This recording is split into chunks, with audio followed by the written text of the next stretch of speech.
les aides que j'ai eues pour l'achat de ma résidence principale.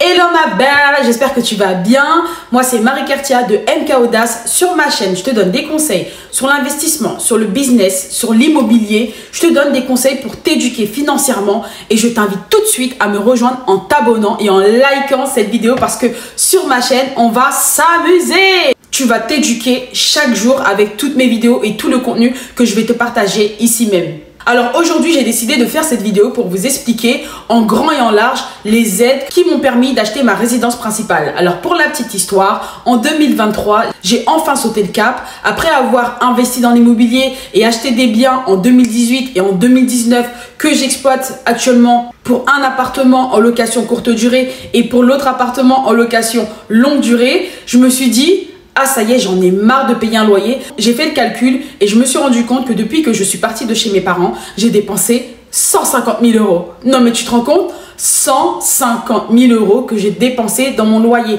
Après, je vais pas dire que c'était pas nécessaire parce que bien entendu, il était nécessaire que je puisse me loger. Mais cet argent, je ne le récupérerai jamais. Et en plus de ça, en restant locataire, eh bien, mon bien, je ne pourrai pas le transmettre à mes enfants. C'est-à-dire que s'il m'arrive quoi que ce soit, eh bien, qu'est-ce qu'ils vont faire? Le bailleur va foutre mes enfants à la porte.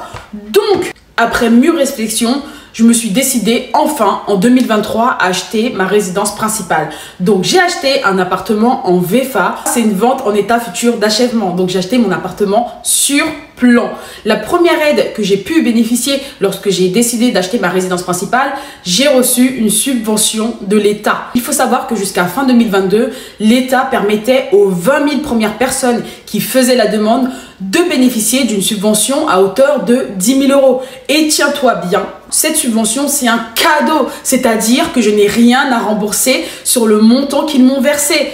Actuellement, je sais que ça a été mis en stand-by. Vous n'avez plus la possibilité de pouvoir percevoir cette subvention pour les personnes qui achètent leur résidence principale. Mais sait-on jamais, à tout moment, l'État peut décider de relancer l'économie pour permettre aux personnes qui souhaitent bénéficier de cette subvention de pouvoir y prétendre. Et aussi, chose qu'il faut savoir, c'est que cette subvention n'est pas soumise à condition de revenu. Donc, elle était accessible à tout le monde. Et donc, bien entendu, j'en ai profité. La deuxième aide que j'ai pu avoir lorsque j'ai décidé d'acheter ma résidence principale, eh bien, c'est le PTZ, le prêt à taux zéro. J'ai pu bénéficier d'un montant de 60 000 euros du prêt à taux zéro. Alors, le prêt à taux zéro, il faut savoir que c'est, comme son nom l'indique, un prêt sans intérêt. Le montant auquel tu vas pouvoir prétendre en termes de prêt à taux zéro va dépendre de plusieurs critères.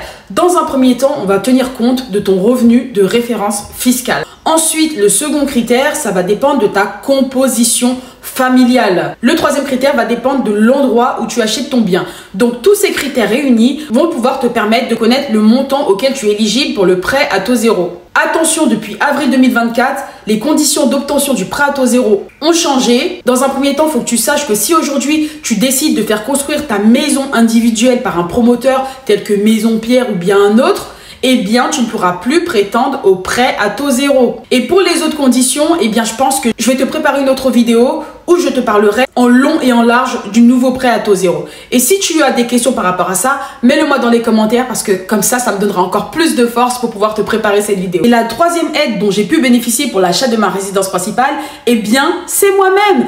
Parce que, laissez-moi vous dire, qu'aujourd'hui, en 2024, pour pouvoir acheter ta résidence principale, il faut que tu aies un apport. Donc, j'ai quand même mis pas mal d'argent de côté durant toutes ces années où j'ai commencé à travailler.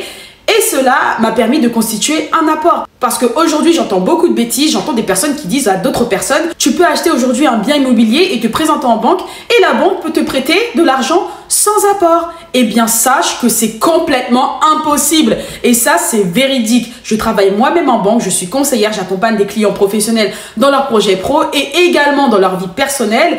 Et crois-moi, en partant du client qui est artisan ou bien du client qui est libéral, eh bien, je n'octroie aucun prêt à mes clients sans qu'ils aient constitué un apport. Aujourd'hui, il faut savoir que la banque souhaite travailler avec toi sur la confiance. Donc aujourd'hui, tu vas aller voir ta banque, tu vas lui dire voilà, j'ai un projet immobilier, je veux faire soit un investissement immobilier pour pouvoir mettre le bien en location ou bien je veux soit acheter ma résidence principale.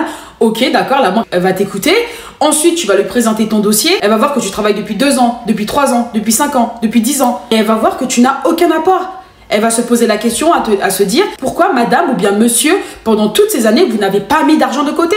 Il faut que vous sachiez que ça part vraiment sur une base de confiance. Si aujourd'hui tu n'as pas constitué une épargne de précaution, eh bien sache que ta banque ne te fera pas confiance et ne t'attribuera aucun financement. Ok ma belle, j'espère que vous avez aimé cette vidéo. Le but c'est pas de faire des vidéos de 15, 20, 30, 50, 1 heure. Non, ce n'est pas le but aujourd'hui sur cette chaîne. C'est de pouvoir vous donner des conseils au fur et à mesure qui vont pouvoir éveiller votre conscience et puis surtout vous éduquer financièrement. Donc si cette vidéo t'a plu, j'espère qu'elle t'a plu, je t'invite à liker cette vidéo, à la partager à une personne qui a besoin d'entendre ça aujourd'hui et surtout, n'attends pas pour t'abonner, abonne-toi. Je te souhaite une belle journée et je te dis à la prochaine. Bisous, ciao.